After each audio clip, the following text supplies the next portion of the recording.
ese wabwiza Imana ukuri mu magambo yawe magufi, ukavuga izina ryanjye ndishyize hasi, reputasiyo yanjye nyishyize hasi, uko ngaragara, uko mvugwa, uko abantu banzi, ndashaka wowe, ndashaka wowe. Icyaha cyo kurwana ku izina cyatubanye Kigali ku buryo ibitubabaje n'ibituraje inshinga nuko abantu batubona, nuko imiryango itubona, nuko abo twiganye n'abagenerasiyo yacu batubona. Se baratubona dusa neza, se barabona tuzamuka, se barabona dutaha mu mazu meza, se barabona tugenda mu modoka meza, se barabona twarabyaye, twarashatse, turasa nk'abashubijwe. Nicyo kituraje inshinga. Ibyo byose ni byiza kubitunga, kandi Imana ntigamije kubitwima, ariko Imana irakorana nande, iraca muri inde, ivuga ko na bikeya impa mpita niyuzura, Imana ikabura ahica naho yakorera. Mana tugarukeho. Imbaraga z'umwijima ziravuga, natwe tukavuga. Ibyaha biratuzengurutse, bimwe tubituyemo, ibindi abo tubana babituyemo, kandi tukabura umutwaro, tugakomeza tukabaho nkaho nta kibazo. Twasenga dusengera yaba imirimo y'Imana, yaba guhagarara kwacu imbere yanyu, umuntu agasenga asaba icyatuma yirwanaho akatambukaho. Mbone icyo mbabwiriza, mbashe kubasengesha, mbone nahava, icyo bamvugaho kikaba kinini, akaba ari cyo ndwanaho. Dufite abo dusengana tubizi neza ko batakijijwe, ariko ntibitera imitima yacu kuboroga, ntibisanzwe. Twahagarara tukabaciraho iteka, tukanabavuga, ariko nta gahinda umutima wacu ufite. Nakaga kuba njyewe nawe twakwitirirwa izina ry'Imana, ariko tukagarukira aho abantu basanzwe badafite n'iyo Mana nabo bagarukira.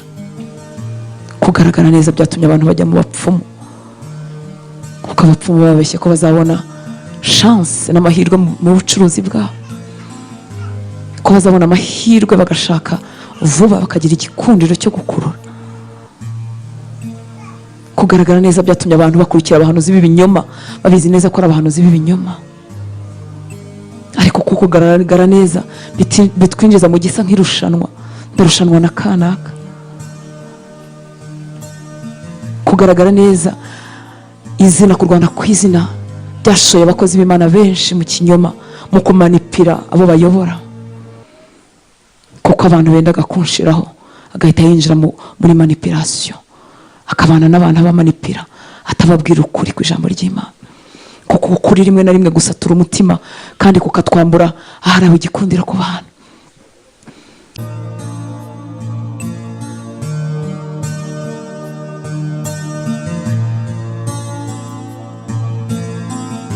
Mana tugarukeho, Mwuka wera, nshuti nziza. Sinjye wari ukwiye guhagarara imbere y'ubu bwoko mvuga ibi, ariko ukoresha ibikoresho by'intege nke, ugakoresha ibikoresho bidashyitse, bidakwiriye. Nkeneye ubuntu nk'uko ubu bwoko bubukeneye, nkeneye ubuntu bwawe. Turagusaba imbabazi Mwami w'abantu, turagusaba imbabazi, turagusaba imbabazi Mwami w'abantu, ko imbaraga zawe zishira mu itorero ariko tukabifata nk'ibisanzwe. Turagusaba imbabazi Mwami w'abantu, ko icyo abantu batuvugaho gifite agaciro kuruta icyo tuvugaho. Turagusaba imbabazi Uwiteka Mana Nyiringabo, ko kurinda izina ryacu byinjije abahungu bawe n'abakobwa bawe benshi mu mitego myinshi. Turagusaba imbabazi Uwiteka Mana Nyiringabo, turagusaba imbabazi, turagusaba imbabazi, ko imitima yacu yigaruriwe n'urukundo rw'ibyisi kuruta urukundo rw'ibyo tubikiwe. Ibyo waduhaye ngo tubemo nk'inyongezo byatubereye priorite, biduhindukira iby'ibanze. Turagusaba imbabazi Mwami w'abantu, turagusaba imbabazi ko tutagufitiye inyota, ntabwo dutinda mu byawe, ntabwo ari byo dutinzemo. Tugusabye imbabazi Uwiteka Mana Nyiringabo, tugusabye imbabazi muri iki gitondo. Tugarukeho Mwami w'abantu, garuka mu itorero ryawe, garuka nk'uko wagarutse mu gihe cya Yoweri ukongera ugasatura ijuru, imbaraga zawe zikongera zikabaho. Garuka mwami w'abami, bya bindi Yoweri yaravuze tukabibona bisozwa mu gihe cya ba Petero. Turakwinginze Uwiteka Mana Nyiringabo, tugarukeho mwami w'abami. Ntabwo tuzi gusenga, tugusabye imbabazi. N'iminsi yo kwiyiriza yatubereye ibyirato, tugusabye imbabazi mwami w'abami. Imyaka tumaze mu gakiza yatubereye ibyirato mwami, tugusabye imbabazi. Nta kintu na kimwe dufite twakwirata, tugusabye imbabazi mwami w'abami. Dusutse imitima yacu hasi, dusutse ubuzima bwacu imbere yawe kugira ngo tugirire imbabazi. Ntituzi aho twahera, ntituzi uko twabigenza, ariko iyo turebye ubuzima bwacu, iyo turebye uko itorero rihagaze, yaba aho turi yaba n'ahandi, dusanga bitandukanye n'ibyo dusoma muri Bibiliya. Tugusabye imbabazi mwami w'abami, wongere utugarukeho, wongere utugarukeho, wongere utugarukeho mukunzi mwiza. Utwigishe kugira ngo mwami imigambi yawe isohozwe, utwigishe kugira ngo duhure n'imbaraga zawe. Tugusabye imbabazi, ubuzima bwacu aho bwaguye bumera nk'ubwa Sawuli, ngo unyubahirize imbere y'abantu. Turwana kukubahirizwa imbere y'abantu, turwana kuri icyo tugitindaho. Tugusabye imbabazi mwami w'abami, tugusabye imbabazi. Imitima yaguye mu mutego, tuvuga nka Sawuli ngo nubwo wanyambura ubwami, nubwo Imana itambabarira, ariko nyubahiriza ntambuke nsa neza imbere y'abatware. Nyubahiriza abatware babone ko kiri kumwe na Samweli. Nyubahiriza mwami w'abami, tubabarire Uwiteka Mana Nyiringabo. Uwo mutego watumye tuba mu byaha, tukagaruka no mu nzu yawe, tugatwikiranya guhora ku ngoma. Tugusabye imbabazi mwami w'abami. Impamvu turi hano ni ukuri turashaka gukira, nubwo tutazi uko byagenda, ariko turashaka gukira. Mu mitima yacu hari akanunu kagushaka, hari akanunu kakwifuza. Niyo mpamvu tugitera intambwe tuza mu nzu yawe. Utubabarire mwami kandi utugarukeho, utubabarire usure buri muntu ku giti cye, utubabarire ukora umurimo wawe mu mitima yacu mwami w'abami. Kora ikintu gishya mukunzi mwiza, kora ikintu gishya mu mutima wanjye, kora ikintu gishya mu mitima y'abahungu n'abakobwa. Twakoreye abantu kuruta uko tugukorera, twaririmbiye abantu kuruta uko tukuririmba, twashimishije abantu kuruta uko tugushimisha. Utubabarire Uwiteka Mana Nyiringabo, utubabarire mwami, tugarukeho. Hongera usature ijuru, uburyohe bw'agakiza bugaruke mu nzu yawe, imirimo n'ibitangaza bigaruke mu nzu yawe. Duse nk'abahuye nawe, duse nk'abakubonye, abakubonye ubuzima bwabo burahinduka, abakubonye imibereho yabo irahinduka, abakubonye mwami w'abami ntibarwana n'iby'inyuma, kuko umutima ni wowe utindaho, umutima ni wo utuyemo, bikazabyara ibindi inyuma. Ariko twarabicuritse duhera ku by'inyuma, bituma tunanirwa, bituma ducogora, bituma tugira iminsi yo gushyuha n'indi yo kuzima. Utugarukeho, ubaka ikintu gishya mu mitima yacu. Nutwubaka turaba twubakitswe rwose, nutwubaka turubaka burundu. Ndakwinginze uduhe umutwaro mwami muri iyi minsi 7 mu cyumba cyo hejuru. Mwami, imisengere yacu ntizabe guhuragura amagambo, imisengere yacu mwami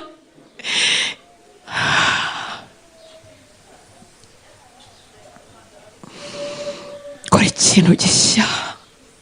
Uduhe kwihana kukuri, uduhe guhindukira kukuri, uduhe guca bugufi. Twahisemo gukoresha iminyantege nkeya, kandi ntitujya twemera ko dufite intege nkeya. Twese dufite ibyo tuzi, twese twumva turi ibihangange, tureba abo turushije intambwe tugahera muri ibyo, tukumva ngo dufite gukiranuka, tukumva ngo tuzi kubikora neza. Kandi uhitamo ibinyantege nkeya kugira ngo ukoze isoni ibinyembaraga. Ubwo ubwenge bw'isi butashoboye gukiza abantu, wahisemo gukoresha ubupfu bw'ibibwiriza, foolishness, la folie ya prédication. Kandi ibyo ntitubikozwa. Tugarukeho mwami, tugarukeho. Nongeye kugusukira gusenga kuzamuka mu ndiba y'umutima w'umwana wawe. Reka umwana wawe ugiye gusenga n'ikifuzo azamukanye mu mutima we, uzamubera igisubizo, uzamurengereze ahagejeje asenga, uzongera utwihishurire birenzeho. Tukuzaniye amarira y'abarimo kurira bose, abo mwanzi yabandarayeho, abafite ibibazo bitandukanye bizanwa n'ubuhemu bw'abantu, kuko isi iri munsi y'ubutware bw'icyaha. turabakuzaniye abarizwa no kurwaza ababo, abababajwe nuko bapfushije, abari mu miryango yasenyutse, abafite ababo bameze nabi mu buryo butandukanye. Ibyo byose tubizanye ku birenge byawe. Waratubwiye ngo nitwikwereza amaganya yacu yose kuko wita kuri twe. Nkuzaniye ayo maganya yose yabo duhurira kuri iki gicaniro, tuyashyize ku birenge byawe. Nasanze ugira imbaraga zo kudutura imitwaro, nasanze amaboko yawe abasha gutura umuntu imitwaro, umuntu akakira amahoro mu mutima, umuntu agatabarwa, ibintu bigahinduka. Uri umugizi wa neza, uri umutunzi w'imbabazi. Muri aya masengesho kandi mwami uturemere ubuhamya n'amashimwe. Bana bawe tuzongere tugaruke tuvuga ngo warabikoze. Kandi abadafite akazi ubakingurira imiryango y'akazi, abafite ibibagoye mu mirimo yabo ubacira inzira kandi ubigisha ubwenge bw'imigenzereze. Mu bibazo dufite hirya no hino, hari ibyo duterwa n'abantu, hari n'ibyo twitera ubwacu kuko tutamenye uko dukwiriye kugenza. Twuzuza ubwenge bwawe mwami, ubwenge bw'imigenzereze, ubwenge bw'imibanire, ubwenge bugendanye n'iki gihe nyagora ku ngoma, kandi ubwenge bwawe, ubwenge bwejejwe, ubwenge butarimo ikibi, ubwenge butari ubucakora, ubwenge buvuye kuri wowe. Imiryango isenyutse yubake, abo mwanza Satana twaje igitugu mu buryo bwo mu mwuka babohoke mu izina rya Yesu. Wori muri twebwe urakomeye cyane kuruta imitego yose n'ububi bwose umwanzi n'abakozi be baduteza. Reka wagurukire kuburanira abana bawe abatsikamiwe mu buryo butandukanye. Reka kibe icyumweru cyo kubohoka mu izina rya Yesu Kristo w'i Nazareti. Abaterwa mu buryo bwo mu mwuka ku buryo batazi kubisobanura, reka kibe icyumweru cyo kubohoka ku ngoyi z'umwanzi zose. Urakoze papa, tuguhaye byose, turifuza umutwaro wawe kuko utaremereye. Waravuze ngo yemwe abarushye n'abaremerewe nimunsange ndabaruhura, ngo mwemere kuba abagaragu banjye munyigireho kuko umutwaro wanjye utaremereye. Urireje kandi uri du, utwigishe kukwigiraho kugira ngo tubashe kongera kwakira ikiruhuko kiri muri wowe. Sabiye umugisha rero abahungu bawe n'abakobwa bawe bagize inzara n'inyota yo kuza kuba mu nzu yawe.